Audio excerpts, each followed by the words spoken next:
আসসালামাইকুম। কুকিং হাউসের পক্ষ থেকে সবাইকে স্বাগতম। আশা করি আল্লাহর রহমতে সবাই ভালো আছেন। আলহামদুলিল্লাহ আমিও ভালো আছি। আমি আজকে আম দিয়ে একটা মিষ্টি বানিয়ে দেখাবো। এই যে আমি আমটা সিলে ব্লেন্ডার করে নিয়ে নিয়েছি। এখন আমি একটা বাটিতে নিয়ে নেব। আমি একটা কড়াই বসে নিয়েছি, এর মধ্যে আমি বাটা দিয়ে দেবো।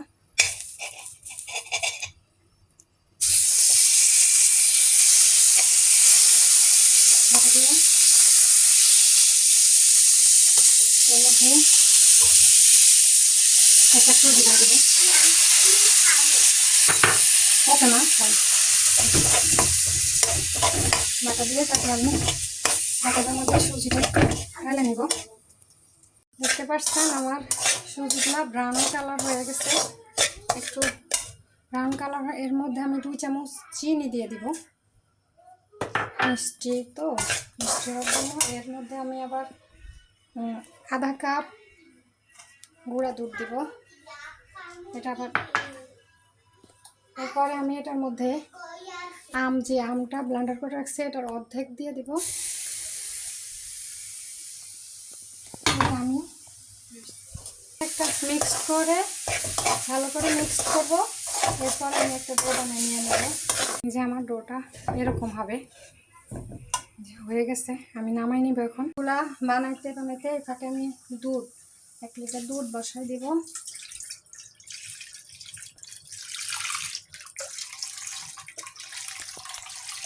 এই দুধগুলাকে আমি একদম অর্ধেক করে নেব। ভালো করে যে গ্রেভি করে যেন ঘন হয়ে যায় দুধটা। এর মধ্যে আমি আমটা একটু পরে দিব। এবার আমি এই ডোটা এখানে ডালছি ঠান্ডা হওয়ার জন্য। এবার হাতে একটু ঘি মাখাই নিলাম, বাটার মাখাই নিচ্ছি। এবার আমি এই মিষ্টিটা বানাই নেব। যে আমি আরেকটা বানাইতেছি।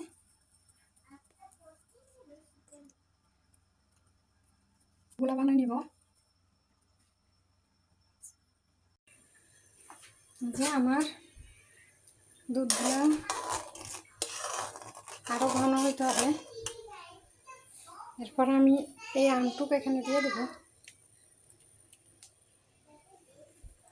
আর এই গুঁড়া দুধ যেটুকু ছিল 2-3 চামচ এগুলা দিয়ে দেব। এবার ভালো করে নেব একদম ঘন হওয়া পর্যন্ত। 2 চামচ, আরও 2 চামচ চিনি, স্বাদ মতো চিনি দিবেন। যে যেরকম মিষ্টি খান ওইভাবে চিনিটা দিবেন। এই যে আমার আমের মিষ্টিগুলো হয়ে গেছে। এখন আমি এখানে আস্তে আস্তে একটা দিয়ে দেবো। এই যে রাখতেছে দুধটা, এই দুধের বলকের মধ্যে এভাবে দিয়ে দেবো। যে এভাবে আস্তে আস্তে একসাথে দিব না, নাহলে ভেঙে যাওয়ার সম্ভাবনা থাকবে। এভাবে দিয়ে দিচ্ছি। এই যে আমি সবগুলো মিষ্টিগুলো দিয়ে দিছি। এই যে আমার ম্যাঙ্গো মিষ্টিগুলো হয়ে গেছে।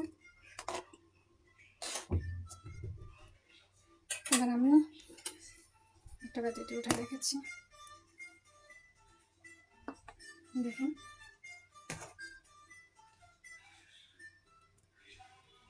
এভাবে আপনারা বাসায় বানাই খাবেন, সবাই অনেক বেশি ভালো থাকবেন।